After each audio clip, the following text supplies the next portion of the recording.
एक मुट्ठी में अगर आप रेत भर लो और जिस तरह से धीरे धीरे करके वो रेत निकलने लगती है, मुट्ठी खाली हो जाती है, ठीक कुछ इसी तरह से हमारी लाइफ है। धीरे धीरे करके एक एक मिनट, एक एक सेकंड आउट हो रहा है और हमारी लाइफ धीरे धीरे करके खत्म हो रही है। यानी कि काउंटडाउन तो स्टार्ट हो जाता है जब आप पैदा लेते हो उसी समय से। तो जिस तरह से रेत के निकलने से मुट्ठी खाली होती है ना, एक एक सेकंड को अगर काउंटडाउन करते जाओ ना तो आपकी मुट्ठी भर भी सकती है। यानी कि अगर हम एक पानी का नल अगर खोल दे, उसकी एक एक ड्रॉप अगर बकेट में गिरने लगती है तो वो धीरे धीरे करके वो बकेट भर जाती है, यानी कि पानी से भर जाता है ना। ठीक इसी तरह से आपकी लाइफ भी है। हैप्पीनेस का जो मोमेंट होता है, एक एक मोमेंट को अगर आप काउंट करो, अपनी ये जो बकेट है, जो आपका दिमाग है जो खाली पड़ा हुआ है और इसमें सिर्फ बुराइयां या फिर गार्बेज भरी हुई है ना, उसने ये कहा, उसने वो किया, वो आगे क्यों बढ़ रहे हैं, उन्होंने सक्सेस कैसे पाली, इन सारी चीज़ों को अगर आप रिप्लेस कर दो और हैप्पीनेस का एक एक मोमेंट डाल दो, पॉजिटिविटी की एक एक मोमेंट डाल दो, इसे कहते हैं रिफ्रेमिंग करना, यानी कि रिप्रोग्राम करना। तो अगर एक एक मोमेंट से अपने माइंड को रिप्रोग्राम करते हो तो फिर आपकी लाइफ की हर एक पार्ट हैप्पीनेस से भरपूर हो जाएगी। लेकिन हम इन सब चीज़ों की ओर ध्यान नहीं देते और सिर्फ काउंटिंग करते हैं अनहैप्पी मोमेंट की। जिस समय हम बहुत दुखी होते हैं, जिस समय हम बहुत तकलीफ में होते हैं, उन सारी चीज़ों का एक लिस्ट बना लेते हैं और किसी न किसी को पास करते रहते हैं, चाहे वो हमारे पड़ोस के हों या फिर हमारे साथ काम करने वाले कलीग हो या फिर हमारे घर के फैमिली मेम्बर्स हो। Hello everyone, I am NLP and mindset coach Neetu Singh. मैं वैसे लोगों की हेल्प करती हूँ जो पर्सनल लाइफ में या फिर प्रोफेशनल लाइफ में स्टक हो जाते हैं और जिनकी ज़रूरत पड़ती है माइंड की रिफ्रेमिंग की, यानी कि उनके सबकॉन्शियस माइंड पे काम करने की। तो नीचे जो नंबर फ्लैश हो रहा है आप उस पर व्हाट्सअप कर सकते हैं। आगे बढ़ते इस वीडियो में और जानते हैं कि हमें अपनी लाइफ में हैप्पी रहने के लिए, यानी कि कूल रहने के लिए करना क्या होगा, किस तरह की स्ट्रेटेजी और योजना को अपनाना होगा। तो इसके लिए ज़्यादा कुछ करने की ज़रूरत नहीं, बस एक एक मोमेंट पे नज़र रखना शुरू करें।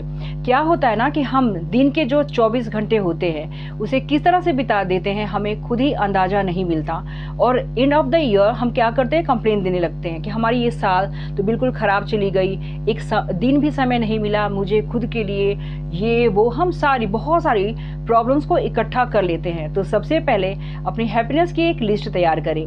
आज की आपकी ये रिस्पॉन्सिबिलिटी है कि आप पूरे दिन में, यानी कि 24 आवर्स में कितने टाइम आप हैप्पी रह रहे हो। इसके लिए एक छोटा सा आपको काम करना होगा। सुबह सवेरे जब आप मॉर्निंग में उठते हो उस समय से काउंटडाउन स्टार्ट होता है आपकी लिस्ट की, यानी कि आप किस क्षण में, किस मोमेंट में क्या गतिविधि कर रहे हो, किस तरह के काम कर रहे हो, आपको हर एक चीज़ पे नोटिस करनी होगी, ध्यान देनी होगी। तब जाके आप कंक्लूजन निकाल सकते हो एंड ऑफ द डे कि आपका ओवरऑल ये जो डे है ना वो खराब कहाँ होता है, क्यों होता है। क्या सडनली मॉर्निंग में किसी का कॉल आ जाता है, या फिर अपने हस्बैंड के जाने के बाद, बच्चों के जाने के बाद, या फिर आप मेल पर्सन हो, बाहर जाते ऑफिस में, तो most of the time you spend your quality time on FB, insta और व्हाट्सअप चैट।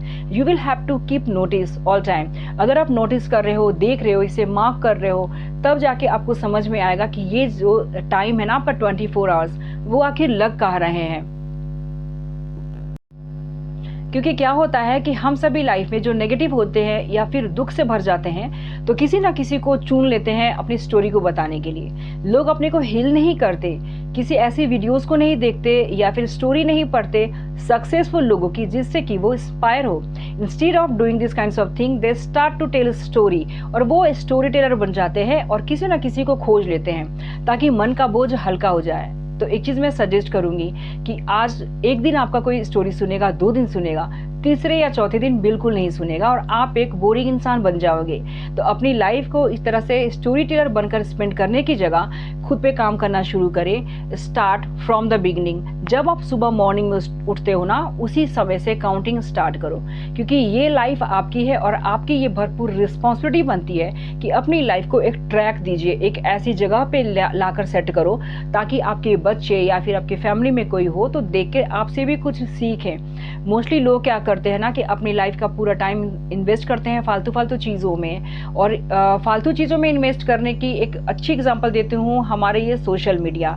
जो लोग क्रिएटर हैं, क्रिएट कर रहे हैं, वेल एंड गुड, उनके लिए अर्निंग का प्लेटफॉर्म है। बट जो लोग सिर्फ और सिर्फ कंज्यूम करते हैं, रील्स देखते हैं, वीडियोस देखते हैं वो भी वैसी वीडियो जो कि उनके किसी काम की नहीं। तो उनसे यही एक रिक्वेस्ट करूंगी कि अपनी इस छोटी सी ज़िंदगी को बहुत खूबसूरत बनाएं, अच्छी चीज़ों को देखें, वैसे लोगों की वीडियोस को देख के इंस्पायर हो जाए, इंस्पिरेशन ले जो बच्चे या फिर मैन एंड वीमेन कम कम एज में इतने सारे पैसे अर्न कर रहे हैं।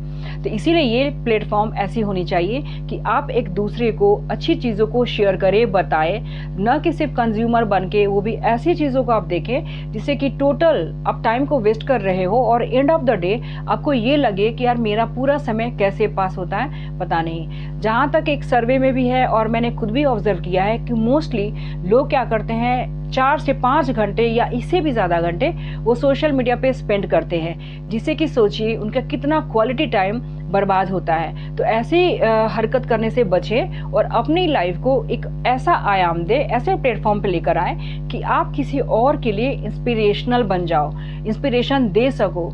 अगर आप किसी की सक्सेसफुल स्टोरी पढ़ोगे तो आप भी आज नहीं तो कल अपने लिए एक लेगेसी छोड़कर जाओगे कि आपके जो बच्चे हैं या फिर घर वाले हैं वो देखें तो सीखें और समझें, नहीं कि आपके पीठ पीछे ये कहें कि यार पूरा दिन तो ये खुद भी वेस्ट करते हैं, ये दूसरों के क्या काम आएंगे।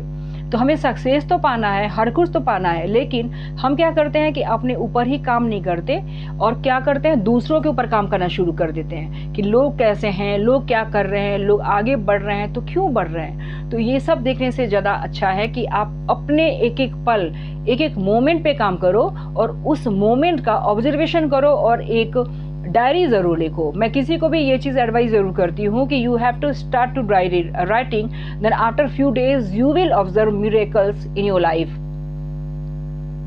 नहीं अपनाते, उन्हें लिखना पसंद नहीं, मेडिटेशन के लिए टाइम नहीं और डेली स्केड्यूल में फंस जाते हैं, तो ज़रा आप सोचिए कि अगर डेली एक ही पैटर्न को हम फॉलोअप कर रहे हैं, डेली वही रूटीन हमारे लाइफ में है, तो पूरे साल के एंड में आपकी लाइफ कैसे चेंज होगी। बहुत सारे लोग ईयर्स के स्टार्ट में रेजोल्यूशन तो ले लेते हैं, मैं ये करूँगा, मैं वो करूँगा, वेट लूज करनी है, लाइफस्टाइल मेरी अच्छी होगी, जंक फूड नहीं खाने हैं, लेकिन ज़रा सोचिए एक भी चीज़ फॉलो हो पाती है क्या।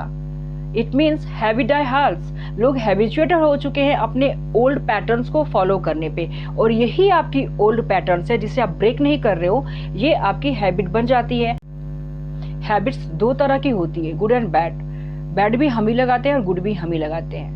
लेकिन बैड हैबिट्स क्या है, जो लोग एक्सेप्ट कर लेते हैं ना, उस पर काम करके उसी हैबिट को गुड में बदल लेते हैं। और ये बहुत मुश्किल काम नहीं है, बस एक दिन का कमाल है। अगर एक दिन ओवरऑल खुद को आप नोटिस करो कि मेरी एक्टिविटीज़ क्या है, मेरे में ऐसी कौन सी चीज़ है जो कि मैं खुद से खुश नहीं हूँ, मेरी पूरी टाइम ये जा कहाँ रही है। एक एक पल, एक एक मिनट का जब आप हिसाब करोगे ना, जिस तरह से लोग पैसे का हिसाब करते हैं, आप मार्केट जाते हो तो मेरे ये 10 रुपये कहाँ उठ गए या 1000 कहाँ खर्च हो गए, आप काउंटिंग करते हो ना, ठीक उसी तरह से उससे भी कॉस्टली ये हमारा वक्त है। अगर वक्त का एक एक मोमेंट आप काउंट करना शुरू कर दोगे कि अगर मैं एक मूवी देखने बैठ जाता हूँ तो 3 घंटे तो मेरे ऐसे ही चले जाते हैं, लेकिन खुद पे स्पेंड करने के लिए मेरे पास 5 मिनट भी नहीं है। आप मिरर प्रैक्टिस नहीं करते, अफर्मेशंस नहीं लेते, ग्रेटिट्यूड नहीं करते सुबह में, तो फिर आप खुद के लिए कर क्या रहे हो, कुछ भी नहीं। डेली खाना, डेली ऑफिस जाना, घर के काम, ये तो डेली के रूटीन है। तो लाइफ में किसी भी तरह की चेंजिंग कभी नहीं आएगी। तो जो अभी नहीं वो कभी नहीं। अगर आपको ज़रा भी है एहसास है कि मेरी लाइफ की 30 या 40 साल बीत चुके हैं, तो मुझे आज से ही कम से कम कुछ ऐसी इम्प्लीमेशन करना है जो कि मेरे लाइफ को बेटर से बेटरमेंट की तरफ ले जाए। और एक्स्ट्रा से एक्स्ट्रा ऑर्डिनरी बनने में बस थोड़ा सा अंतर है रूटीन का। जहां आप अपने रूटीन को थोड़ी सी सुधार लो, फॉलोअप करो, एक एक मिनट का आंकलन करना शुरू कर दो, एक्स्ट्रा से एक्स्ट्रा ऑर्डिनरी बनने में बस एक दिन का फासला है। और आज से, अभी से अपनी इस रूटीन को मेंटेन करें और एक्स्ट्रा से एक्स्ट्रा ऑर्डिनरी बन जाए। और कमेंट बॉक्स में कमेंट करके ज़रूर बताएं कि क्या आपने इस फॉर्मूले को यूज़ किया है, अपने एक एक मिनट पे नज़र रखना शुरू किया है या नहीं। मैं फिर मिलती हूँ ऐसी एक वीडियो के साथ, तब तक अपना ख्याल रखें। नमस्कार।